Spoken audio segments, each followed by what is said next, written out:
नमस्कार दोस्तों, मैं हूं दीपक दहिया। नवोदय टुडे में आपका स्वागत करता हूं। आज हमारे साथ एक ऐसी शख्सियत मौजूद हैं जिन्होंने समाज सेवा में एक अपनी प्रखर पहचान बनाई है। फेडरेशन ऑफ नरेला सब सिटी के अध्यक्ष जोगिंदर दहिया जी हमारे साथ हैं। जोगिंदर जी, हमारे चैनल में आपका बहुत बहुत स्वागत है। नमस्कार। नवोदय टुडे चैनल का मैं धन्यवाद करता हूं जो मुझे आज अपनी बात रखने का मौका दिया। जोगिंदर जी, हमारे दर्शक आपसे जानना चाहेंगे सबसे पहले तो कि समाज सेवा में फेडरेशन ऑफ नरेला क्या क्या कार्य करता है। देखिए, फेडरेशन ऑफ नरेला लगभग 12-14 साल से नरेला क्षेत्र में कार्य कर रहा है और जो भी कार्य होते हैं हमारे सब जनहित के लिए होते हैं। विशेषकर दबे कुचले जो लोग हैं उनको ऊपर उठाना, महिलाओं को आत्मनिर्भर बनाना और जो बेटियां हमारी मतलब महिला सशक्तिकरण की तरफ एक हमारा विशेष अभियान है। जो सिलाई सेंटर हैं या ब्यूटी पार्लर हैं, उनमें अनेकों बेटियों को शिक्षा ग्रहण करके वो अपना परिवार का पालन पोषण कर सकती हैं। और वो उद्देश्य भी फेडरेशन का ये है कि एक बेटी दो घरों को रोशन करने का कार्य करती है। और वो जो कहीं भी जाएगी, अपने मायके के अलावा अपनी ससुराल भी जाएगी तो वहाँ का भी उद्धार कर सकती है। इसलिए हमने ब्यूटी पार्लर और सिलाई सेंटर विशेष उनके लिए चलाए हुए हैं ताकि महिलाओं को आत्मनिर्भर बनकर अपना कार्य आगे बढ़ाने में सहायक हो। फेडरेशन ऑफ नरेला जैसे सिलाई सेंटर है, ब्यूटी पार्लर है, जो इसमें अगर कोई बच्ची काम सीखना चाहती है, उनका सहयोग लेना चाहती है, तो किस तरह से इसका प्रोसेस क्या है और कैसे इसमें काम आ सकते हैं वो लोग? देखिए, फेडरेशन ऑफ नरेला में कोई भी लड़की आके अपना रजिस्ट्रेशन कराए। हमारे जगह जगह सिलाई सेंटर हैं, ब्यूटी पार्लर हैं, उनमें रजिस्ट्रेशन कराए, उनको वहाँ एडमिशन मिल जाएगा। कोई ये नहीं, किसी भी सेंटर पे जाकर शिक्षा ग्रहण कर सकती है। जो फेडरेशन ऑफ नरेला सामाजिक कार्य जो अन्य कार्य है उनमें भी अग्रसर रहते हैं, चाहे वो बात करें ब्लड कैंप की करें या दूसरे कोई अवेयरनेस के प्रोग्राम की करें, तो उनके बारे में भी थोड़ा सा बताइए। किस किस तरह के कार्यक्रम फेडरेशन ऑफ नरेला समय समय पर आयोजित करता रहता है। फेडरेशन ऑफ नरेला देखिए, हेल्थ चेकअप कैंप भी बहुत बड़े लेवल पर करता है। और DSLA सरकार के द्वारा जो एक जजों की संस्था है, उनके साथ मिलकर भी बहुत बड़े बड़े कैंप एक छत के नीचे सभी विभागों को इकट्ठा करना और उनसे जनता के काम कराना, ये सबसे बड़ी उपलब्धि है। और ब्लड डोनेट कैंप, हम जैसे हिंदी में बोलते हैं रक्तदान शिविर, वो विशेष मुहिम हम चलाते हैं। एक साल में 4, 5, 6 भी कैंप हम करा देते हैं, अलग अलग क्षेत्रों में कराते हैं और ज़्यादा भी हो जाते हैं ताकि ज़्यादा से ज़्यादा ब्लड इकट्ठा होकर लोगों को राहत मिले। जब भी गर्मी के सीज़न में कभी डेंगू, मलेरिया, चिकनगुनिया या अनेकों बीमारियां आती हैं तो उसमें ब्लड की बहुत ज़्यादा शॉर्टेज होती है और लोगों को उस समय ब्लड नहीं मिल पाता। कई गरीब आदमी हैं जो निर्धन हैं, जो खरीद नहीं सकते, जिनके पास ब्लड की बहुत ज़्यादा आवश्यकता हो, लेकिन उनके लिए रास्ता बंद होता है हर जगह।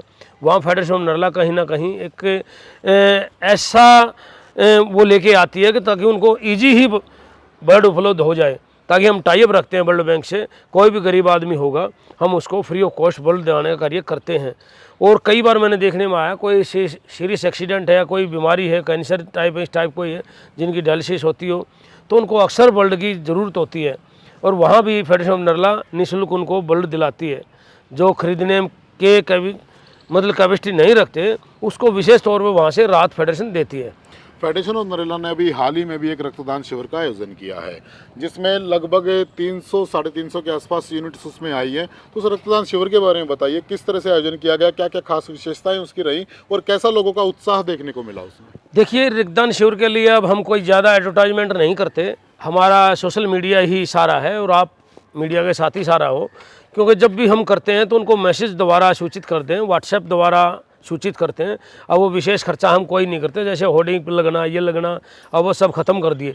क्योंकि ज़्यादा खर्चा ना करके हम कम खर्चे में ज़्यादा काम करने का प्रयास करते हैं। क्योंकि हमारी संस्था के पास आर्थिक बेस नहीं है, क्योंकि हमें हमेशा धन की आवश्यकता रहती है और धन हमारे पास बहुत कम मात्रा में होता है। हम थोड़े पैसे से ज़्यादा काम करने का कार्य करते हैं। और अब की बार जो फेडरेशन ऑफ नरेला ने रक्तदान किया कल, उस नए नरेला क्षेत्र के, क्या मैं कहूँ, दिल्ली के भी अनेकों रिकॉर्डों को तोड़ते हुए 311 यूनिट ब्लड इकट्ठा हुआ। ये बड़ी गौरव की बात हमारे लिए भी, हमारे सभी साथियों में उत्साह का एक संचार हुआ इससे, ताकि भाई एक दूसरे को देख के ऐसे हम बुलाते हैं जैसे आप भी खुद दे के आए हो। और भी बहुत सारे मीडिया के साथियों ने दिया है, चाहे वो डॉक्टर हैं, चाहे वो किसी भी फील्ड से हैं, हर आदमी रक्तदान करने के प्रति आजकल स्टेट है और अपना इच्छा से रक्तदान करता है। ये एक बहुत बड़ी उपलब्धि है और हमें इसका जो बेनिफिट मिला है 311 यूनिट इकट्ठा करके, हमें भी कहीं ना कहीं फेडरेशन की तरफ से बहुत ज़्यादा खुशी है।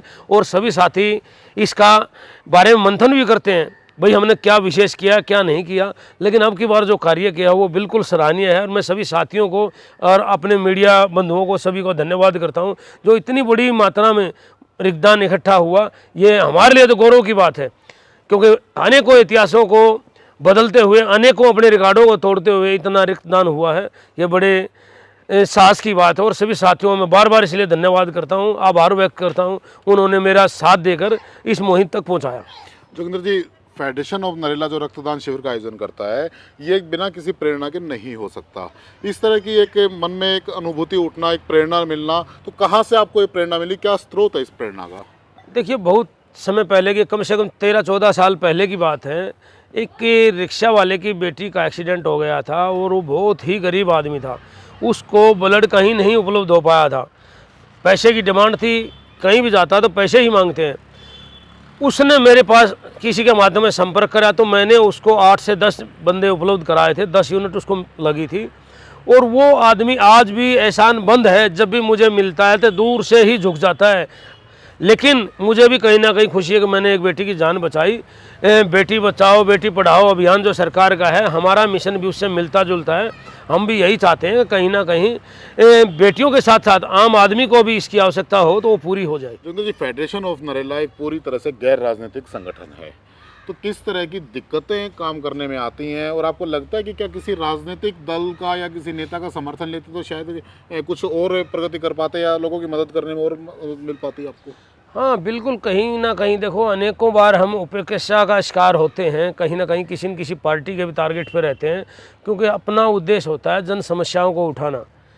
और जो नेता समस्या नहीं हल कर पाता, हम अवश्य उसके खिलाफ भी कहीं ना कहीं आवाज़ उठाते हैं। और अनेकों समस्याएं हैं, कोई भी कार्य है, अगर कोई टेंडर सरकारी हुआ है और उस पर कार्य अगर गलत हो रहा है, अगर फेडरेशन की तरफ से उस पर कोई कार्रवाई की जाती है तो कहीं ना कहीं ये आरोप भी लगाया जाता है कि भाई इन्होंने तो पैसे की डिमांड है, पैसे की आवश्यकता है, पैसे के लिए कार्य कर रहे हैं। और नेता लोग भी ऐसे ही करते हैं। तो कहीं ना कहीं ये उपेक्षा का शिकार हम हमेशा रहते हैं, लेकिन उसको दरकिनार करते हुए हम अपनी मंजिल पर आगे बढ़ते हैं। हम उस ओर ध्यान ही नहीं देते। हमने अपने जो उद्देश्य लेके चले हैं, जो जन समस्याओं को हल कराने का बीड़ा फेडरेशन ऑफ नरेला ने उठाया है, उस पर हम पूरा उतरने का प्रयास करते हैं। और जो भी समस्याएं हैं क्षेत्र की, उन पर बिल्कुल निरंतर हमारी नज़र रहती है। और आगे भी कोई ऐसी समस्या होगी तो हम उसको बिल्कुल ज़ोर शोर से उठाएंगे और बगैर किसी के दबाव में, बगैर किसी के प्रेशर में हम इस काम को करते हैं। हमें किसी से कोई मतलब नहीं। फेडरेशन ऑफ नरेला बिल्कुल दिल्ली का 100% कह सकता हूँ गैर मात्र राजनीतिक संस्था है, जो किसी पार्टी से हमारा कोई संबंध नहीं है और आगे भी शायद किसी पार्टी से हमारा कोई संबंध नहीं रहेगा। हाँ, जो अच्छा करेगा, जो पद पे आता है, उसका हम सम्मान भी करते हैं, चाहे वो विधायक हो या काउंसलर हो, हम उसका सम्मान भी करते हैं। ऐसा नहीं है, जो जनता का प्रतिनिधि है हम उसका मान सम्मान भी रखते हैं।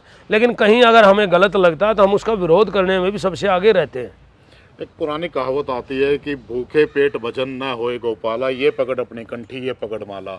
जब संगठन में पैसे की कमी आती है तो किस तरह से मैनेज किया जाता है और खर्चों को किस तरह से मेंटेन करके चलते हैं? हाँ दीपक जी, मेरे पास देखिए काफ़ी अनेकों साथी हैं, क्योंकि 177 संस्थाएं मेरे साथ जुड़ी हुई हैं और उनमें अनेकों साथी साधन संपन्न हैं। जब भी कोई खर्चा ऐसा आता है, उसमें कोई टेंट का ले लेता है, कोई खाने का ले लेता है, कोई किसी चीज़ का ले लेता है, कोई होर्डिंग का ले लेता है। इस प्रकार में हम अपने खर्चे अपने आप ही बांट लेते हैं। और अब मार्च से हमने डोनेशन के लिए भी खोल दिया, क्योंकि हमारी संस्था, मैं आपके माध्यम से बताना चाहता हूँ, टैक्स फ्री हो गई है। क्यों? ATG पास हो गई है। अब हमारे को जो भी डोनेशन करेगा वो बिल्कुल 100% टैक्स फ्री रहेगा और कोई भी साथी हमें डोनेशन कर सकता है। अब हमारे आवश्यकता भी है, क्योंकि दिन प्रतिदिन फेडरेशन का दायरा बढ़ता रहा है। वहाँ अनेकों सेंटर खुले हुए हैं, अनेकों ब्यूटी पार्लर खुले हैं, खर्चे बहुत सारे बढ़े हुए हैं। तो मैं आप सभी से भी निवेदन करता हूँ, अब हमें बिल्कुल आर्थिक सहायता की आवश्यकता है फेडरेशन को। तो आपके माध्यम से मैं ये सभी से अनुरोध करता हूँ, जो साथी डोनेट करना चाहता है वो हमारे संस्था को कर सकता है। ऑनलाइन भी कर सकता है और चेक द्वारा भी कर सकता है और नगद भी अपनी पर्ची ले सकता है। जो पैसा हमारे को दिया जाएगा बिल्कुल वो टैक्स फ्री होगा, सरकार की तरफ से उस पर कोई टैक्स नहीं लगेगा। फेडरेशन ऑफ नरेला समय समय पर बहुत सारे आंदोलनों में भी हिस्सा लेता रहा है, चाहे अन्ना आंदोलन की बात करें, चाहे किसान आंदोलन की बात करें। तो इसके बारे में थोड़ा सा बताइए कि कौन सी बातें आपको उनसे जोड़ने के लिए प्रेरित करती हैं, किन बातों के सारे उनसे जुड़े? दीपक जी, जो अच्छा कार्य करता है, चाहे अन्ना आंदोलन था, हमने उसमें फेडरेशन की तरफ से अहम भूमिका निभाई है फेडरेशन ने, और अनेकों बार हमने उसके प्रति, चाहे वो जंतर मंतर में बैठना हुआ या कहीं और जाना हुआ, तो फेडरेशन हमेशा आगे रही है। और भी कोई आंदोलन जैसे किसान आंदोलन था, उसमें भी हमारी भूमिका अच्छी रही है। और जो अच्छा कार्य हमें लगता है, देखिए ये ज़रूरी नहीं है हर आंदोलन ही अच्छा हो, कहीं ना कहीं किसी न किसी हर जगह कमियां भी होती हैं। मुझ में भी कुछ कमियां होंगी, ऐसा नहीं है कि मैं पूरा 100% कह दूं भाई ठीक हूं, कहीं ना कहीं मेरे से भी कोई गलती होती होंगी। लेकिन फिर भी कहीं ना कहीं अगर मुझे महसूस होता है कि भाई यहाँ गलती है, और मैं एक बात और कहना चाहता हूँ, अगर मुझे ये लगता है कि मेरी किसी से द्वेष भावना चल रही है या किसी दूसरे आदमी से मेरी बोलचाल बंद है, अगर कोई बीच वाला आदमी कहेगा भाई ये आदमी अच्छा, तो मैं मान लेता हूँ भाई मैं गलत हूँ, कहीं ना कहीं ये ठीक आदमी है, तब मैं उससे समझौता कर लेता हूँ, अपनी गलती महसूस कर लेता हूँ या उसको फील कराता हूँ भाई हाँ आप गलत थे, यहाँ मैं गलत था, यहाँ मैं ठीक था, यहाँ आप गलत थे। तो ये भी एक बहुत बड़ी बात है। अपनी कोई नाक की लड़ाई नहीं है, ना कोई राजनीतिक एजेंडा है। फेडरेशन का उद्देश्य है जन समस्याओं को उठाना और आम जनमानस को एक मूलभूत सुविधा उपलब्ध कराना। उसमें चाहे हमारे डीडीए का हो, चाहे हमारे दिल्ली सरकार का हो या हमारे निगम का हो, तो अपना तो इतना ही उद्देश्य है भाई, इससे ज़्यादा कुछ नहीं। आम आदमी को उसका अधिकार, जो मौलिक अधिकार है, वो मिलना चाहिए और जो मूलभूत सुविधाएं हमें मिलनी चाहिए। जोगिंदर जी, आपने बात की आम आदमी के मौलिक अधिकार की और सुविधाओं की। जब कोई आमजन है आपके पास समस्याएं लेके आता है, तो उसकी समस्याओं के समाधान के लिए आप क्या प्रोसेस अपनाते हैं, कहाँ कहाँ तक, किस स्टेज तक जाकर उनकी मदद करने के लिए सक्षम रहते हैं? दीपक जी, देखिए कोई भी समस्या है, चाहे वो भ्रष्टाचार उजागर करना, अनेकों भ्रष्टाचार भी फेडरेशन ने उजागर किए हैं और अनेकों बार कई समस्याओं का सामना भी किया है, धमकी भी मिली है, और भी कई बार रास्ते भी रोके गए हैं असामाजिक तत्वों द्वारा, कई बार चिट्ठी भी डाली गई है। उनसे कभी घबराए नहीं, हमें एक मंजिल है जो आगे बढ़ना है, उसके अलावा हमारा कोई उद्देश्य नहीं है। यहाँ डरने वाला, झुकने वाला कोई कार्य नहीं है। देखिए बेईमान लोग तो यहाँ बहुत सारे हैं, नरला क्षेत्र में बेईमान लोग बहुत सारे हैं, जो आपस की आड़ लेके ठग ले जाते हैं, एक दूसरे को मतलब बदनाम करते हैं, अपना उल्लू सीधा करने के लिए यहाँ किसी भी हद तक लोग चले जाते हैं। लेकिन अपना उद्देश्य ऐसा नहीं है, अपना उद्देश्य सिर्फ जन समस्याओं को उठाना है, इससे आगे कुछ नहीं है। कुछ साथियों को ये भी समस्या है, राजनीतिक साथी हमारे ये भी सोचते हैं भाई फेडरेशन की तरफ से ये इलेक्शन लड़ेंगे, ये करेंगे। मैं उनको आश्वासन देता हूँ कि भाई हमारी तरफ से कभी कोई इलेक्शन नहीं लड़ा जाएगा। अगर कोई इलेक्शन लड़ेगा तो वो फेडरेशन से बाहर होगा, चाहे भले ही मैं हूँ। अगर कोई साथी ऐसा होगा तो उसने फेडरेशन छोड़नी पड़ेगी, वो तभी इलेक्शन लड़ पाएगा। मैं आपके माध्यम से ये सभी राजनीतिक पार्टी वालों को बताना चाहता हूँ कि हमारी तरफ से कोई भी ऐसा उद्देश्य नहीं है कि हम राजनीति में आएंगे या हम कोई अपना उल्लू सीधा करेंगे। अगर कोई इलेक्शन लड़ना हो तो फेडरेशन से बाहर कर दिया जाएगा। कोई सामान्य आमजन अपनी समस्या को लेकर अगर फेडरेशन ऑफ नरेला से संपर्क करना चाहता है, तो वो आपसे, संस्था से किस तरह से संपर्क कर सकता है? क्या संपर्क सूत्र आपके? देखिए हमारे ऑनलाइन भी है, हमारे फेडरेशन का कार्यालय सफियाबाद रोड पे है। अनेकों बार अनेकों साथी बता भी देंगे इसको, किसी से भी आप पता करोगे फेडरेशन का पता तो वो आदमी बता देगा, क्योंकि काफ़ी पुरानी संस्था है, क्षेत्र की जानी मानी संस्था है। और अनेकों बार आपके माध्यम से या प्रेस मीडिया के माध्यम से हम समस्याओं को उठाते रहे हैं, तो इसलिए हमें बाई फेस भी लगभग सब आदमी जानते हैं और मेरा नंबर लगभग सभी साथियों के पास मिल जाएगा। और जब भी कोई सर्च करेगा तो मेरा नंबर उनको उपलब्ध हो जाएगा। हमारी फेडरेशन की ईमेल भी है, उस पर भी शिकायत कर सकते हैं। फेडरेशन ऑफ नरेला समाज सेवा में एक ऐसा नाम है जिसको किसी पहचान की ज़रूरत नहीं है। आम जन के मन में ये लोग अपना घर बना चुके हैं, उनके दिलों से सीधे भावनाओं से जुड़े हुए हैं। राजनीतिक कार्य हो, सामाजिक कार्य हो, हर जगह पर बढ़ चढ़कर हिस्सा लेने वाले फेडरेशन ऑफ नरेला हमेशा एक समाज में अग्रणी भूमिका निभाती रही है। कैमरामैन अरुण के साथ दीपक दहिया, नवदीप टुडे, दिल्ली। खबरों की डोज नवदीप टुडे पर हर रोज।